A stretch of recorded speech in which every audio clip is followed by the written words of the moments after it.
Scroll staff share tweet email Reddit print share tweet email Reddit print Chemical warfare by Scroll staff published November 16, 2017 01:14 p.m. Omar Raj Kador app. The United Nations Security Council will vote on Thursday on rival bids by the United States and Russia to extend an international inquiry to determine who was behind the chemical attacks in Syria in April, which killed more than 100 civilians. The mandate for a joint inquiry by the UN and the Organization for the Prohibition of Chemical Weapons into the April 4 sarin gas attack in Syria expires at midnight, Reuters reported. The US was the first country to ask for a vote on its draft resolution, followed by Russia. To be adopted, a resolution needs 9 votes in its favor and no vetoes by the US, China, Russia, France or Britain, the permanent members of the UN Security Council. Russia, however, has vetoed 9 UN resolutions on Syria since the conflict began in 2011, including a US bid on October 24 to renew the Joint Investigative Mechanism for Inquiry into the Use of Chemical Weapons in Syria. Russia has repeatedly questioned the findings of the team. The United States hopes the Security Council will stand united in the face of chemical weapons use against civilians and extend the work of this critical group, the U.S. mission to the UN said in a statement on Wednesday. Not doing so would only give consent to such atrocities while tragically failing the Syrian people who have suffered from these despicable acts, British envoy to the UN Matthew Rycroft said. If the inquiry ended, the only victors would be people who want to use chemical weapons in Syria, which is the Assad regime and the Islamic State. Reuters quoted an unidentified UN spokesperson as saying that Russia has refused to negotiate on the US draft, though Washington had amended it. We welcome your comments at letters@scroll.in. Syria, Russia, United States, UN Security Council chemical attack. Sponsored content by published November 9, 2017 04:21 p.m. Share tweet email Reddit print share tweet email Reddit print. Most con artists are very easy to like, the ones that belong to the corporate society, even more so. The Jordan Belforts of the world are confident, sharp and can smooth talk their way into convincing people to bend at their will. For years, Harshad Mehta, a practiced con artist, employed all of the above to earn the sobriquet Big Bull on Dalal Street. In 1992, the stockbroker used the pump-and-dump technique, explained later, to falsely inflate the cent from 1,194 points to 4,467.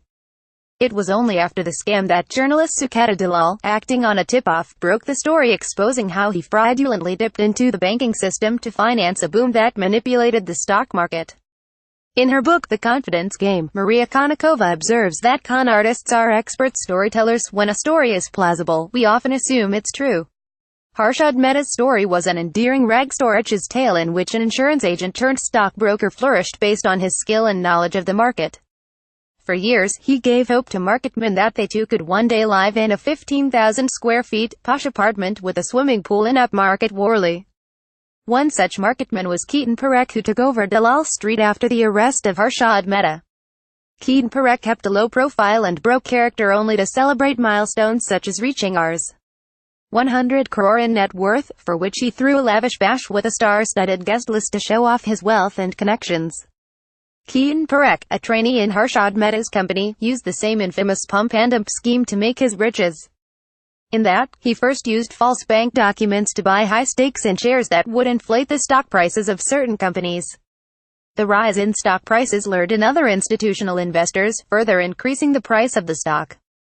Once the price was high, Keaton dumped these stocks, making huge profits and causing the stock market to take a tumble since it was propped up on misleading share prices.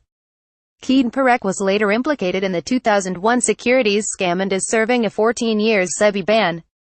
The tactics employed by Harshad Mehta and Keaton Parekh were similar, in that they found a loophole in the system and took advantage of it to accumulate an obscene amount of wealth. Call it greed, addiction or smarts. The 1992 and 2001 securities scams, for the first time, revealed the magnitude of white-collar crimes in India. To fill the gaps exposed through these scams, the Securities Laws Act 1995 widened SEBI's jurisdiction and allowed it to regulate depositories, FIIs, venture capital funds and credit trading agencies. SEBI further received greater autonomy to penalize capital market violations with a fine of 10 lakh rupees. Despite an empowered regulatory body, the next white-collar crime struck India's capital market with a massive blow. In a confession letter, Ramalinga Raju, ex-chairman of Satyam Computers convicted of criminal conspiracy and financial fraud, disclosed that Satyam's balance sheets were cooked up to show an excess of revenues amounting to Rs. 7,000 crore. This accounting fraud allowed the chairman to keep the share prices of the company high. The deception, once revealed to unsuspecting board members and shareholders, made the company's stock prices crash, with the investors losing as much as Rs. 14,000 crores. The crash of India's fourth-largest software services company is often likened to the bankruptcy of Enron. Both companies achieved dizzying heights but collapsed to the ground, taking their shareholders with them. Ramalinga Raju wrote in his letter, "It was like riding a tiger, not knowing how to get off without being eaten," implying that even after the realization of consequences of the crime, it was impossible for him to rectify it. It is theorized that white-collar crimes like these are highly rationalized. The motivation for the crime can be linked to the strain theory developed by Robert K. Merton, who stated that society puts pressure on individuals to achieve socially accepted goals, the importance of money, social status, etc. Not having the means to achieve those goals leads individuals to commit crimes. Take the case of the executive who spent 9 years in McKinsey as managing director and thereafter on the corporate and nonprofit boards of Goldman Sachs, Procter & Gamble, American Airlines, and Harvard Business School. Rajat Gupta was a figure of success. Furthermore, his commitment to philanthropy added an additional layer of credibility to his image.